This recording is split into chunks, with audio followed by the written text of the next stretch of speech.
Hello, and welcome to yet another edition of Right with Natto Falafel. Today, we will continue our discussion of point of view and move on to talk about third-person narratives. Yes, we are skipping right over second-person narratives for reasons that will become obvious as we move along. But for now, we digress. Let's talk about third-person narratives. So, in my opinion, third-person narratives have the most diversity of any form because, because third-person narratives are told from the widest viewable area of a narrative, allowing for the greatest level of exploration outward, while also allowing the writer to explore some of the inner dimensions of those outer objects, which probably sounds like really complicated, but it's not. All it means is that the third-person narrative allows a writer the greatest level of control of their stories, or in some cases, a greater level of constraint. Sometimes both, depending on the context of the narrative you write. My point is that third-person point of view looks at so much of our created worlds that the process of writing can become overwhelming, to say the least. But your first step in mastering third-person narratives is understanding the different structures of third-person storytelling.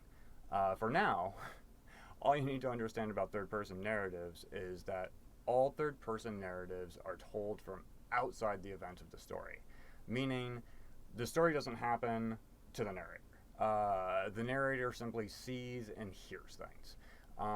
Sometimes they know the character's thoughts, sometimes they don't. But at the base of all third-person stories, there is a narrator who observes the events.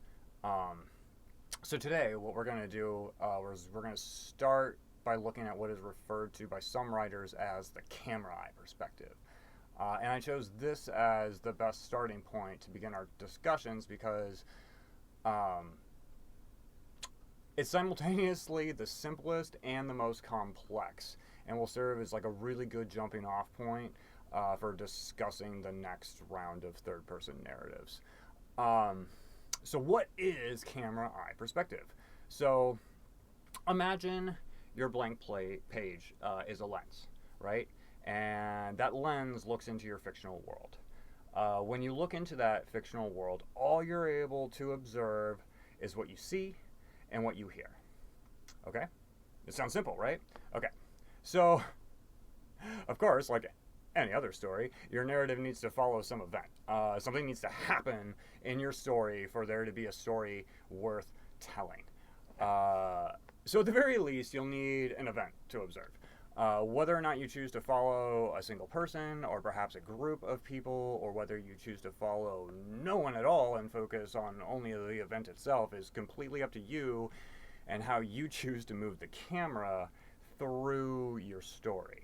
And just like any other perspective, there are constraints that must be followed in order for the logic of your narrative to flow well for your readers.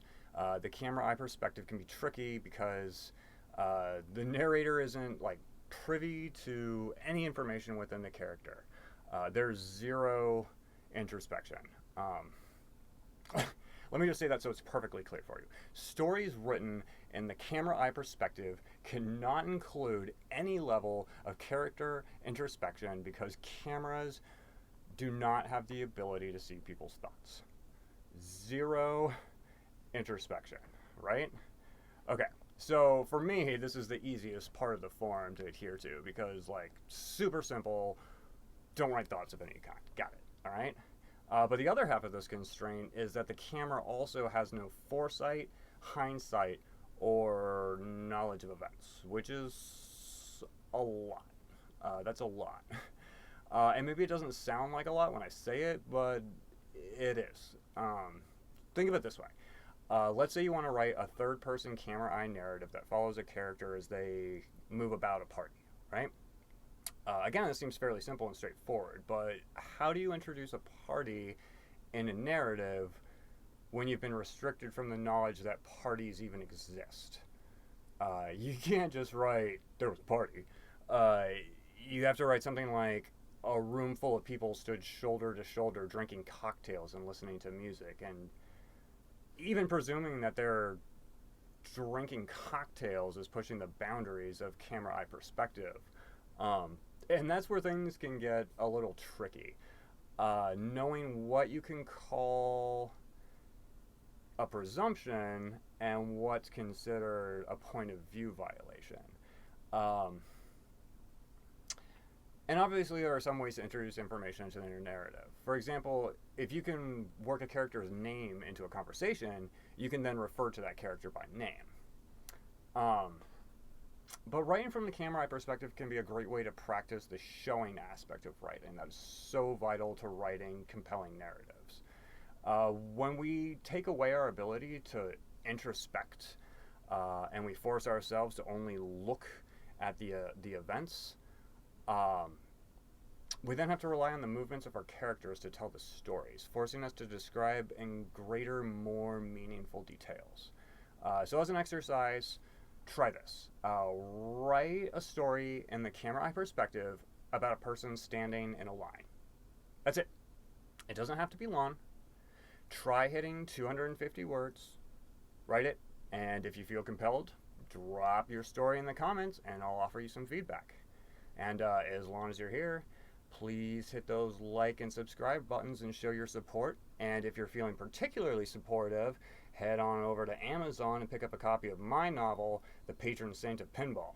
Until next time, keep scribbling.